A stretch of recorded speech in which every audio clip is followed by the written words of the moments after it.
হযরত আবু বকর রাতের অন্ধকারে মদিনার গলি দিয়ে হাঁটতেছে, পায়ে জুতা নাই, পায়ে জুতা নাই। হযরত উমরের সাথে মুলাকাত।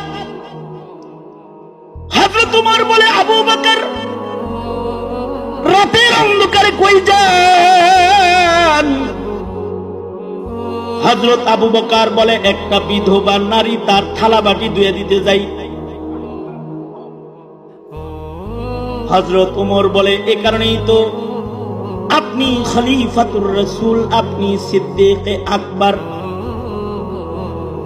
বিধবা নারীর থালা বাটি ধোয়ার জিম্মাদারি খলিফাতুল মুসলিমিন হইয়া আপনার কাঁধে রাখছেন। হযরত উমর বলে, ও আবু বকর, মদিনার এই কণ্টকাকীর্ণ পথে ধারালো পাথর মিশ্রিত মাটিতে খালি পায়ে হাঁটতেছেন কেন?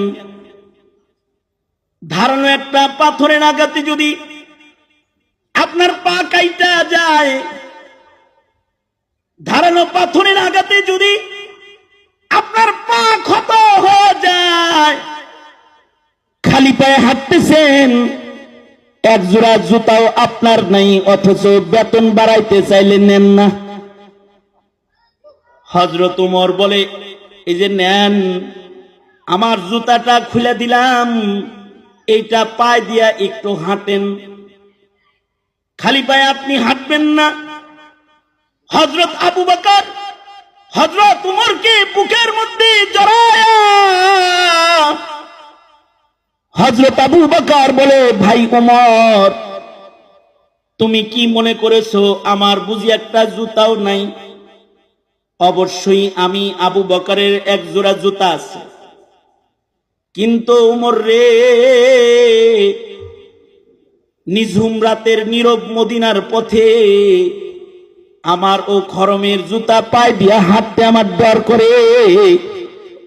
খরমের আওয়াজে যদি নিঝুম রাতের নীরবতায় মদিনার কোনো বাসিন্দার যদি ঘুম ভাঙা যায়, আর ময়দানে মাহশারে কাহার আর জালাল আকৃতি ধরে আল্লাহ যেদিন বিচার করবে, আর সব জিজ্ঞাসাবাদ যখন শুরু হবে, রে উমর, আমি আবু বকরকে দাঁড় করায়া আল্লাহ তাআলা যদি তখন জিজ্ঞাসা করে, আবু বকর খলিফা বানাইছিলাম বিদায় জুতার আওয়াজ দিয়া মানুষের ঘুম ভাঙায় ফেলছ, বলো না উমর, আল্লাহর কাহার আর জালালের সামনে দাঁড়ায়া আমি আবু বকরের কোনো কথা বলার মতো সাহস কি আছে?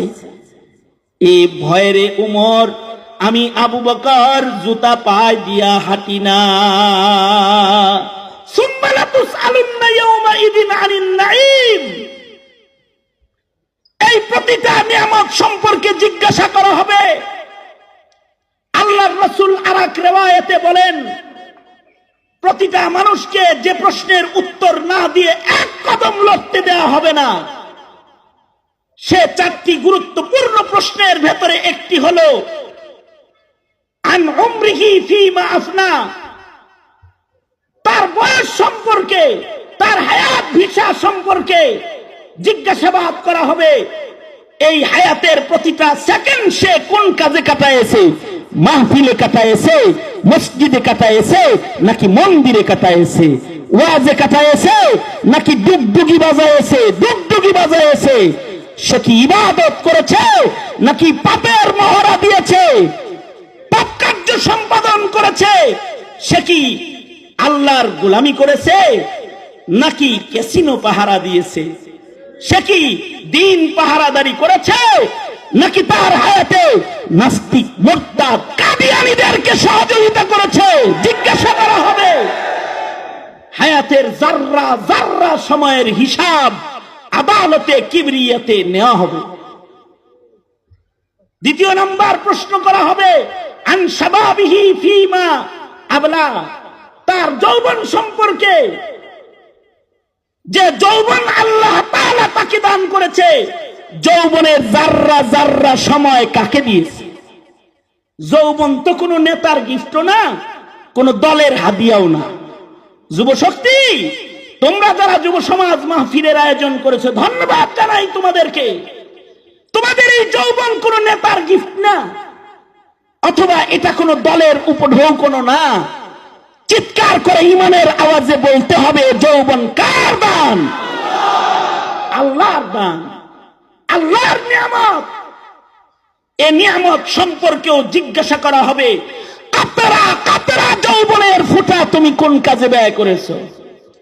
তুমি কি তোমার এ যৌবনকে গণতন্ত্র, কুফরিতন্ত্র, পাপাচার, অত্যাচার, মাস্তানি, রাজনীতিতে ব্যয় করেছো, নাকি এটা কোন তাহাজ্জুদের সিজদা, কোরআনের তিলাওয়াত, অথবা জিক্র আজকার, অথবা মানব সেবা, অথবা যৌবনের উত্তাল তরঙ্গকে আদর্শের বাতাস দিয়ে নিভায়ে শান্তিপূর্ণ জিন্দেগির এক নমুনা তুমি তোমার যৌবনে কি ছিল জিজ্ঞাসা করা হবে, জিজ্ঞাসা করা হবে।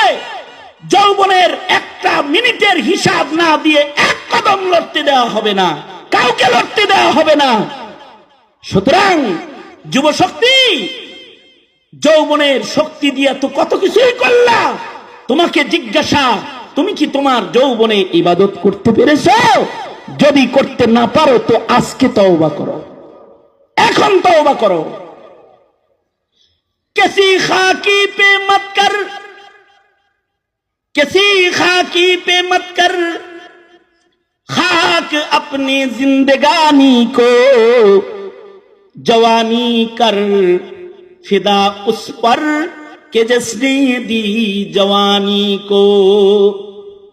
किसी खाकी पे मत कर खाक अपनी जिंदगानी को, जवानी कर फिदा उस पर के जिसने दी जवानी को।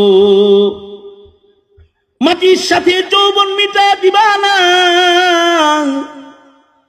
যৌবন দাও তাকে যিনি তোমাকে যৌবন দান করেছেন, কারণ তিনি তোমার যৌবন নিয়ে গেলে আর তুমি যৌবন পাবে না।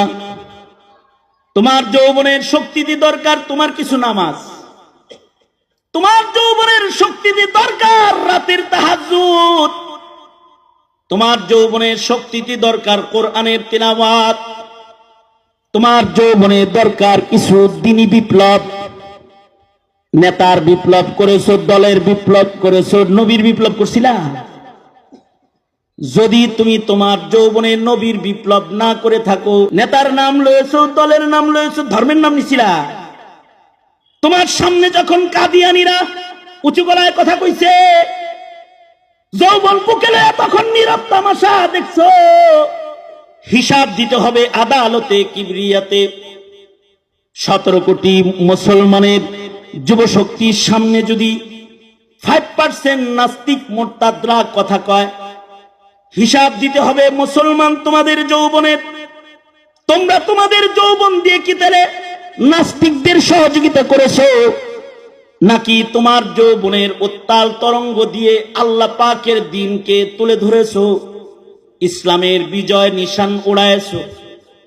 বাতিল কুফরি শক্তির মোকাবেলা তুমি করেছো।